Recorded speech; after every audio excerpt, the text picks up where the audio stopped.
40 साल की ज्यादा उम्र के हैं और कनाडा जाना चाहते हैं मगर आपको कोई रास्ता समझ में नहीं आ रहा और आप परेशान हैं, तो ये जो वीडियो मैंने आज बनाया ये आप ही के लिए है। इसलिए बने रहिए एंड तक। मैं आपको वो सारे तरीके बताऊंगी जो कि आपको कनाडा पहुंचा सकते हैं और एंड में एक टिप भी दूंगी जो कि एग्जिस्टिंग चीजों को भी आप इम्प्रूव कर सकते हैं। हेलो नोटेड ऑन फैमिली, मैं इंदु शर्मा आज आपके साथ एक स्पेशल वीडियो लेकर आई हूं कनाडा इमिग्रेशन के ऊपर। आज मैं आपको ऐसी 5 तरीके बताऊंगी जिसमें कि अगर आप 40 इयर्स, हाँ जी 40 साल से ज्यादा हैं, तो आपके पास ऑप्शंस होते हैं जिसके थ्रू आप कनाडा का इमिग्रेट कर सकते हैं।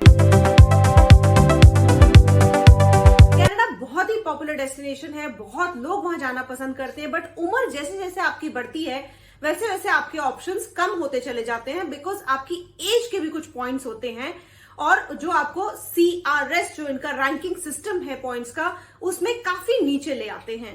तो जो पहला तरीका है जो सबसे पॉपुलर है और बहुत ही, मैं नहीं कहूंगी कि आसान है, बट उसका भी एक straight route to permanent residency है, वो है LMIA।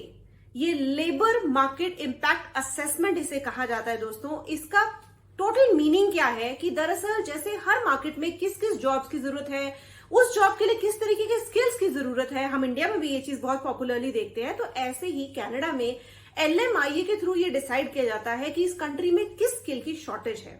तो इसका प्रोसेस बहुत सिंपल है। होता क्या है कि आप एक्चुअली किसी तरीके से एक जॉब अपने लिए ढूंढते हैं। काफी लोग इसको विजिटर वीजा पे जाके ढूंढते हैं, कुछ लोग यहीं से ही ऑनलाइन पोर्टल्स पे ढूंढते हैं और आपने एक जॉब ले ली। अब उस जॉब के बाद आपका जो एम्प्लॉयर, आने वाले टाइम का जो एम्प्लॉयर है, वो दरअसल न्यूज़पेपर्स में ऐड देता है और ये डिक्लेयर करता है कि इस जॉब के लिए मुझे कोई लोकल में आदमी नहीं मिल रहा है, इसलिए मुझे इस बंदे को हायर करना पड़ेगा।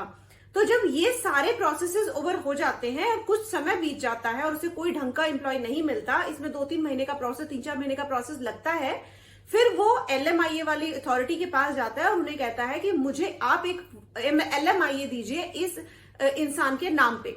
तो वो LMIA आपको एक 2 साल का एक तरीके से जॉब अपॉर्चुनिटी निकालता है जिसके बेसिस पे आप अपना वर्क परमिट अप्लाई कर सकते हैं। अब इसमें सबसे अच्छी बात यह होती है कि जब आप LMIA ले लेते हैं तो जो आपका स्पाउस है, यानी कि आपका हस्बैंड या फिर आपकी वाइफ, उसे भी ओपन वर्क परमिट मिल जाता है कनाडा के लिए। ओपन वर्क परमिट का मतलब है कि वो पूरे कनाडा में किसी भी जगह पे जा सकता है और काम कर सकता है या कर सकती है, जबकि आप एक्चुअली जहां पे आपका LMIA है, आपको दरअसल उन 2 सालों तक उसी एम्प्लॉयर के साथ काम करना होता है। और जब आपके वो 2 साल होने लगते हैं, उस बीच में आप अपनी PR फाइल कर देते हैं और PR का प्रोसेस यूजुअली 2-3 महीने लेता है और 2-3 साल लेता है, सॉरी, और उसके बाद आपका ये LMIA से PR जाने का प्रोसेस कंप्लीट हो जाता है। तो ये था पहला तरीका। अब चलते हैं दूसरे की तरफ। दूसरा सबसे पॉपुलर ऑप्शन इसके अंदर है स्टार्टअप वीजा।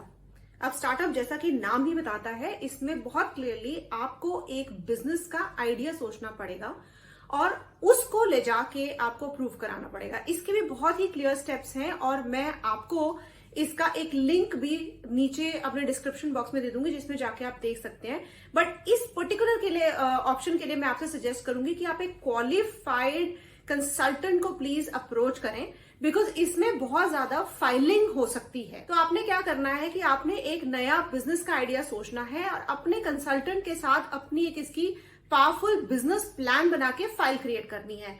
अब फाइल क्रिएट करके आपने उसको दिखाना है। 2-3 तरीके की कंपनी है जो कि बड़ी क्लियरली वेबसाइट पे डिफाइन है। जो आप लिंक पे जाएंगे वहां पे आपको दिखाई देगा कि किस तरीके की कंपनीज हैं जो कि आपके इस बिजनेस आइडिया को अप्रूव करें। तो वहां पे जाके अपना आइडिया आपको उनको प्रेजेंट करना है और बड़ी क्लियरली समझाना है कि किस तरीके से ये आइडिया वर्क करेगा, क्या आपका बिजनेस प्लान है, किस तरीके से इसमें आप सोचते हैं कि आप ब्रेक इवन करेंगे या आप पैसा अल्टीमेटली कमाएंगे और कैसे कनाडा की सोसाइटी इससे बेनिफिट करेगी। ट्राई कीजिए कि आप इस तरीके का कुछ सोचे जो कि ऑलरेडी वहां पे ना हो, तो थोड़ी सी रिसर्च करना अच्छा रहेगा। और अगर आपके पास कुछ इस तरीके का एक्सपीरियंस पहले से है जो कि आप सजेस्ट कर रहे हैं, क्योंकि वो ये जरूर देखना चाहेंगे कि ये आइडिया आपने सोचा कहां से या कहां से आया और उसका वहां पे एक्चुअली यूजेबिलिटी क्या है। तो वो सारी चीजें एक कंसल्टेंट आपको काफी अच्छे तरीके से हेल्प कर सकता है। जब आप ये सब कुछ कर लेते हैं तो फिर आपको उन कंपनीज को अप्रोच करना है और उस कंपनी से आपको एक लेटर ऑफ सपोर्ट मिलता है। जब आप वो लेटर ऑफ सपोर्ट ले लेते हैं तो आपको एक कोर्स करना पड़ता है दोस्तों, जिसकी की फीस मैंने अलग अलग जगहों पे रिसर्च की तो कुछ अलग अलग मिली मुझे, बट कुछ 5 से 7 हजार डॉलर के बीच में आपको एक कोर्स करना पड़ता है। जो कि आप वो कोर्स कर लेते हैं तो आप एलिजिबल हो जाते हैं आपने वहां पे जाने के लिए। सिर्फ एक रिक्वायरमेंट आपकी रह जाती है जो कि है मेनली इंग्लिश की। तो इंग्लिश की रिक्वायरमेंट भी इसमें दोस्तों बहुत ज्यादा नहीं है। जैसे हम लोग नॉर्मली अगर सोचते हैं तो 777 और ऐसी बहुत सारे आपको हाई स्कोर सुनने को मिलते हैं। इसमें आपको सारी चीजों में, चाहे वो रीडिंग हो, चाहे वो राइटिंग हो, चाहे वो लिसनिंग हो, चाहे वो स्पीकिंग हो, सब में 5 का ही बैंड चाहिए है। सो ओवरऑल अगर आपका सब में 5 है तो आपकी इंग्लिश की रिक्वायरमेंट पूरी हो जाती है। तो इन द एंड वो आपसे ये देखते हैं कि क्या आपके पास थोड़ा सा पैसा है, जो कि अगेन कनाडा की वेबसाइट पे बड़ा क्लियरली मेंशन है कि अगर आप फैमिली को ला रहे हैं 1 लोग, 2 लोग, 3 लोग, 4 लोग, तो उसके अकॉर्डिंगली आपके पास इतना पैसा हो कि थोड़ा सा टाइम आप अपने आप को सर्वाइव कर पाए। पर अच्छी बात यह है कि इसके साथ आपकी फैमिली का भी एक साथ पीआर लग जाता है और इसका प्रोसेस उतना लंबा नहीं है।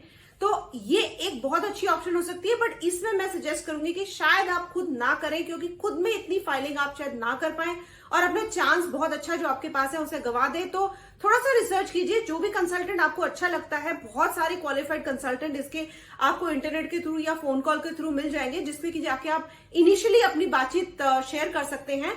तो उनके थ्रू एक बिजनेस प्लान बनाएं और उससे अप्रोच करें। तो स्टार्टअप वीजा एक्चुअली आपकी टिकट हो सकता है कनाडा जाने के लिए। ये था हमारा दूसरा ऑप्शन। अब हम चलते हैं तीसरे की तरफ। तीसरा है स्टडी वीजा।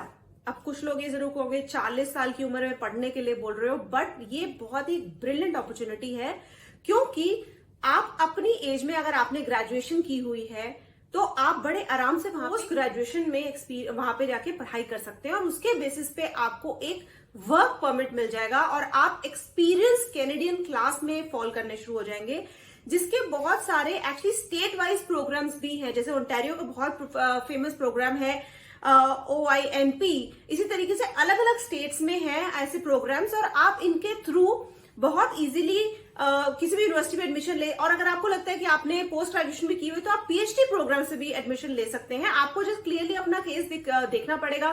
थोड़ा सा आप यूनिवर्सिटीज को स्टडी कीजिए। अलग अलग यूनिवर्सिटी में अलग अलग स्कोर्स लिए जाते हैं, तो वो क्या क्वालिफाइंग एग्जाम्स है, जैसे कोई भी और स्टूडेंट एक यंग एज में अप्लाई करता है उसी तरीके से आप भी अपनी फाइल अप्लाई कीजिए। और अगर आपको मिलता है स्टडी वीजा तो आपका जो स्पाउस है, हस्बैंड या वाइफ, उन्हें मिलेगा वर्क परमिट। जैसे मैंने पहले बताया, वो कहीं पे भी कनाडा में जाके अपना काम कर सकते हैं और इससे आपको ओवरऑल अपने खर्चे सारी चीजें मैनेज करने में हेल्प भी मिली। तो कुछ टाइम के बाद जब आप अपनी पीआर अप्लाई करेंगे तो आपके पास होंगे अपने स्टडी के पॉइंट्स, अपने एक्सपीरियंस के पॉइंट और आपके स्पाउस के पास भी होंगे कैनेडियन एक्सपीरियंस के पॉइंट्स, जिससे कि आपकी पीआर की एक स्ट्रांग पावरफुल फाइल लग जाएगी और आप पीआर के रूट को कवर कर पाएंगे। तो ये हमारा बहुत ही इंटरेस्टिंग तरीका है, जो कि थोड़ा सा सुनने में लगता है कि इसमें टाइम लगेगा, वो सारा कुछ है, बट ये बहुत फुल प्रूफ है, क्योंकि आप अल्टीमेटली वो एजुकेशन भी ले रहे हैं जिसके थ्रू आपको बाद में कनाडा में जॉब मिल पाएगी। बिकॉज कनाडा में हमने देखा है कि काफी हद तक लोकल एजुकेशन और लोकल एक्सपीरियंस को प्रेफरेंस दी जाती है। तो आपके पास दोनों ही एक साथ आ जाएंगे। तो ये सिर्फ आज में इन्वेस्टमेंट नहीं है, ये आपके फ्यूचर में भी इन्वेस्टमेंट है। तो ये काफी अच्छा आपका ऑप्शन रह सकता है अगर आप इसको चुनते हैं। और अब हम बताते हैं आपको अपना अगला ऑप्शन। और अभी हमारे पास इंटरेस्टिंग ऑप्शंस हैं, जैसे मैंने आपको बताया था। तो प्लीज अभी वीडियो को छोड़िएगा नहीं। और इन द मीन वाइल अगर अब तक की इन्फॉर्मेशन आपको इंटरेस्टिंग लग रही है तो प्लीज सब्सक्राइब कर लीजिए, लाइक कर लीजिए, शेयर कर लीजिए, ताकि इस तरीके के इंटरेस्टिंग वीडियोस मैं आपके लिए और भी लाती रहूं। अगला हमारा ऑप्शन होता है Canada PNP business immigration investor program. जैसे हम जानते हैं कि इतने सारे अलग अलग प्रोविंसेस कनाडा के अंदर है, जैसे ओंटारियो, क्यूबेक, वैंकूवर या नोज, ये सब अलग अलग अपने बिजनेस इमिग्रेशन प्रोग्राम्स इन्वेस्टर्स के लिए चलाते हैं। इसकी एक बेसिक रिक्वायरमेंट तो यही है कि आपके पास कुछ वर्क एक्सपीरियंस बिजनेस चलाने का होना चाहिए, अंडरस्टैंडिंग होनी चाहिए, और उसके बेसिस पे आप यहाँ पे आके काम कर सकते हैं। तो इसमें 2 तरीके के ऑप्शंस होते हैं। ये है कि आप एक नए बिजनेस का आइडिया लेकर आए और उस बिजनेस को वहां पे जाके सेटअप करें। और एक ओनर ऑपरेटर प्रोग्राम होता है, जिसका मतलब ये है कि अगर कोई बिजनेस कनाडा में ऑलरेडी चल रहा है, आप वहां पे आ सकते हैं एक एक्सप्लोरेटरी विजिट पे। इसका मतलब ये है कि आप एक विजिटर वीजा या ऐसा अप्लाई कर सकते हैं कि मैं वहां पे किसी चीज में इन्वेस्ट करने में इंटरेस्टेड हूं, और वो आपको थोड़े टाइम के लिए एक वीजा देंगे, जिसके बेसिस पे आप वहां जाते हैं और आप वहां पे एक्सप्लोर करते हैं कि कौन से ऐसे बिजनेसेस है जिसे हम खरीद सकते हैं। और उस बिजनेस को, जैसे सोचिए कि अगर आपने कोई बेकरी का बिजनेस या कोई रेस्टोरेंट का बिजनेस आपने वहां पे देखा और आपको उसकी थोड़ी सी मैथ समझ में आई, तो आप उसको ले सकते हैं। तो ये हुआ एक ओनर ऑपरेटर वीजा। इसके बेसिस पे अगर आपको ना टेम्पररी फॉरेन वर्कर TFW करके वीजा मिल जाता है, और वहां पे जब आप उसके बाद में वो बिजनेस चलाना शुरू करते हैं, जैसे ही आपको 1 साल हो जाता है, आप एक्चुअली अपनी पूरी फैमिली के लिए PR अप्लाई कर सकते हैं। तो ये भी एक बहुत अच्छा ऑप्शन है अगर आप देखें कि आपके पास एक्सपीरियंस है, बट अगेन आप शायद इंडिया में बैठे या किसी भी और कंट्री में बैठे अपने आप से ये बिजनेसेस ना ढूंढ पाए, तो अगेन इसमें मैं आपसे कहूंगी कि आप किसी कंसल्टेंट को लीजिए लोकली, जो एक्चुअली कनाडा में ऑपरेशंस हो, क्योंकि काफी बार उनको इस तरीके के बिजनेसेस की पहले से नॉलेज होती है कि कौन से ऐसे बिजनेसेस हैं जो कि अप फॉर सेल हैं और जिन्हें आप खरीद कर इस तरीके के मॉडल के थ्रू वहां पे जा सकते हैं। और अगर आपका खुद का बिजनेस प्लान है तो भी आप उसे शोकेस कर सकते हैं कि किस पर्टिकुलर प्रोविंस में जाके आप वो बिजनेस करना चाहेंगे, तो वो आपसे देखेंगे। और कुछ पर्टिकुलर प्रोविंसेस में इसकी एक स्पेसिफिक रिक्वायरमेंट भी है कि आपकी कितनी नेटवर्थ होनी चाहिए और कितना पैसा आप वहां पे लगाएंगे। अगर उससे कम पैसा आप लगाना चाहते हो तो आप उस प्रोविंस में नहीं जा सकते। तो इसका कैनेडियन डॉलर्स की बहुत ही क्लियर लिस्ट है जो कि मैं आपको नीचे डिस्क्रिप्शन में दूंगी, तो आप उसमें देख सकते हैं आप किस में फॉल करते हैं, आपकी नेटवर्थ कितनी है, कितना पैसा आप लगाना चाहते हैं, एंड उसके बेसिस पे आप एक प्रोविंस चूज कर सकते हैं और वहां पे जाके इस बिजनेस इन्वेस्टर प्रोग्राम का बेनिफिट उठा सकते हैं। और इसके थ्रू कुछ ही टाइम में दोस्तों आपकी सारी फैमिली कनाडा की PR हो सकती है, और विद टाइम शायद सिटीजन भी अगर आप लोग चाहें तो, but it is a very good route. तो अब हम चलते हैं अपने अगले ऑप्शन की तरफ। अब हम पहुंच गए हैं अपने 5वें और आखिरी इंटरेस्टिंग ऑप्शन, जिसके थ्रू अगर आप 40 साल की उम्र से भी ज्यादा है तब भी कनाडा में जा सकते हैं, PR ले सकते हैं, इमिग्रेट हो सकते हैं। पर उसको बताने से पहले आपको रिक्वेस्ट करना, प्लीज अगर अब तक का पूरा वीडियो आपको पसंद आया है तो चैनल को सब्सक्राइब कीजिए, हमारे इस वीडियो को लाइक कीजिए, कमेंट कीजिए और अपने दोस्तों और फैमिली के साथ शेयर कीजिए जिनको भी इस तरीके की इंफॉर्मेशन की जरूरत है। जो इसमें ऑप्शन है 5वां दोस्तों, वो है पायलट प्रोग्राम्स।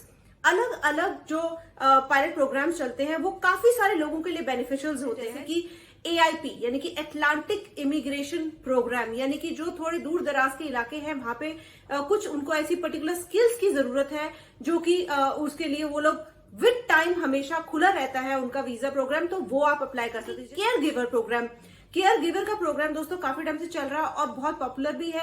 अगर आपके पास इस तरीके के एक्सपीरियंसेस हैं या आपको लगता है कि आप उस तरीके की स्किल्स में फॉलो करते हैं, तो वो आपके लिए बहुत बेनिफिशियल होता है। इसी तरीके से इनका एक प्रोग्राम है RNIP। तो ये सब इमिग्रेशन के जो प्रोग्राम्स है दोस्तों, ये कुछ पर्टिकुलर स्किल्स को बढ़ावा देते हैं, बट काफी बार ऐसा देखा गया है कि ये ऐसे भी, जैसे बुचर्स का हो गया, या आपके पास कुछ ऐसा वर्क एक्सपीरियंस हो गया, या आपका शेफ के कुछ ऐसे इसमें नॉक कोड्स निकल आते हैं जिसमें कि आप अप्लाई कर सकते हैं। या फिर अगर वाकई आपको लगता है कि आपके पास 1-2 साल है और आप रियली इन्वेस्ट करना चाहते हैं, तो आप उनका कोई छोटा इंडिया में ही अपनी ही लोकल कंट्री के अंदर एक्सपीरियंस ले सकते हैं और सर्टिफिकेशन ले सकते हैं, और उसके बेसिस पे इन प्रोग्राम्स का बेनिफिट उठा सकते हैं।